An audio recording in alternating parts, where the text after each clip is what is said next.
अब बिहार में जो है युवाओं को लिए रोजगार मिलने जा रहा है।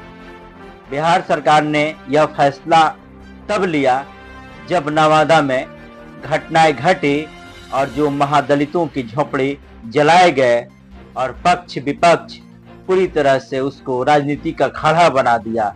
यानी सभी लोगों ने वहां पर जाके घटना को देखा और घटना की निंदा की।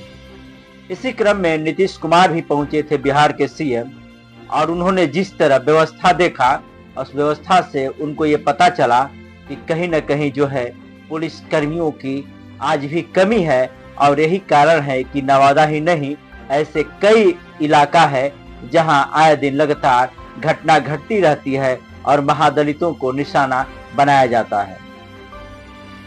1,22,703 पद बहाली करेगी सरकार, जो पुलिस कर्मियों के लिए रिक्त पड़े हुए हैं। और रिक्त इसलिए पड़े हुए हैं कि ताकि जो रिटायर कर गए और उसके बाद बहाली हुई नहीं। इसको लेकर विपक्ष भी लगातार मुद्दा उठाते रहा है कि बिहार में पूरी तरह से बेरोजगारी है और यही कारण है कि जो पुलिस कर्मियों का रिक्त जो है 1,22,703 पद है, खाली पड़ा हुआ है। नीतीश कुमार ने यह फैसला किया है कि अब अपराध पर यदि काबू पाना है तो जितनी भी रिक्त पुलिस कर्मियों का पद है उसे शीघ्र भरा जाए, क्योंकि जब तक नहीं भरा जाएगा तब तक अपराध पर काबू नहीं पाया जाएगा।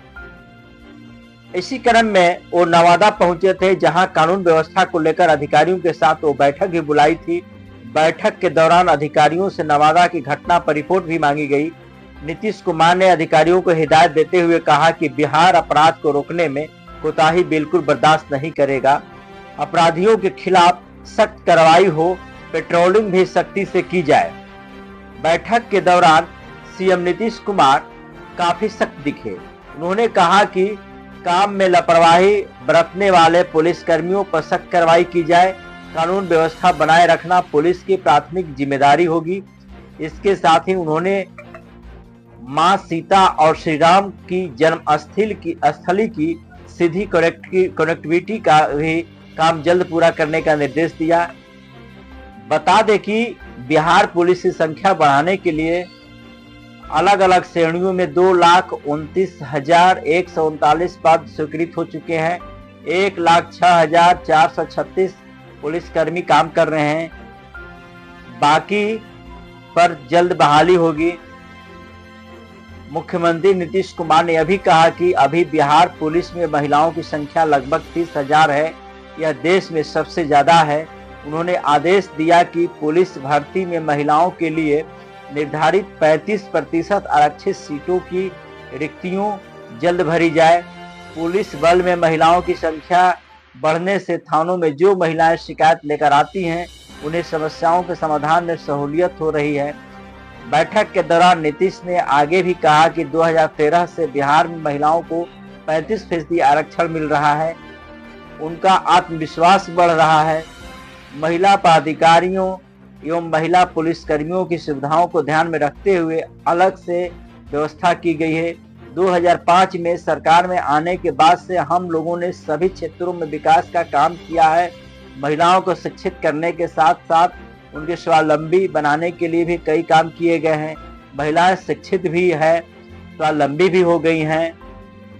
उन्होंने कहा कि मां सीता की जन्मस्थली पुनौती धाम और श्री राम की जन्मस्थली अयोध्या के बीच सीधी कनेक्टिविटी का काम जल्द पूरा हो जाएगा। उन्होंने दोनों शहरों के बीच सड़क मार्ग से जुड़ने के लिए राम जानकी पथ का निर्माण जल्द से जल्द पूरा हो जाने का आदेश दिया है।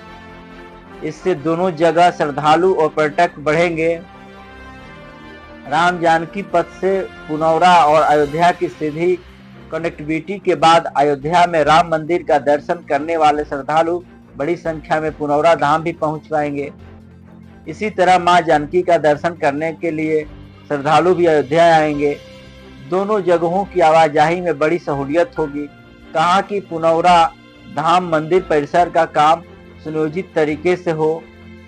बैठक में गृह विभाग के प्रधान सचिव अरविंद कुमार चौधरी ने बताया कि भू समाधान पोर्टल के माध्यम से जमीन से जुड़े मामलों का समाधान किया जा रहा है। इससे भूमि विवाद में कमी आ रही है। पहले जितनी हत्याएं होती थी उससे कम है। तो यह हम कहें कि जिस तरह पुलिस कर्मियों का संख्या बिहार में कम है और यही कारण है कि भूमि विवाद हो या विभिन्न प्रकार का मामला हो, और इसी को लेकर आए दिन लगातार इस तरह की घटनाएं घट रही हैं। और जिस तरह उन्होंने ऐलान किया है शीघ्र ही बहाली होगी, यानी जो बेरोजगार युवा हैं और उनके लिए खुशखबरी है, वो तैयारी करें पुलिस बहाली के लिए कि ताकि जो रिक्त पद भरे जाए, और क्योंकि जो तैयारी करेंगे उनको ही यहाँ पर मौका मिलेगा। इसी तरह के हम अपडेट आप तक पहुँचाते रहेंगे।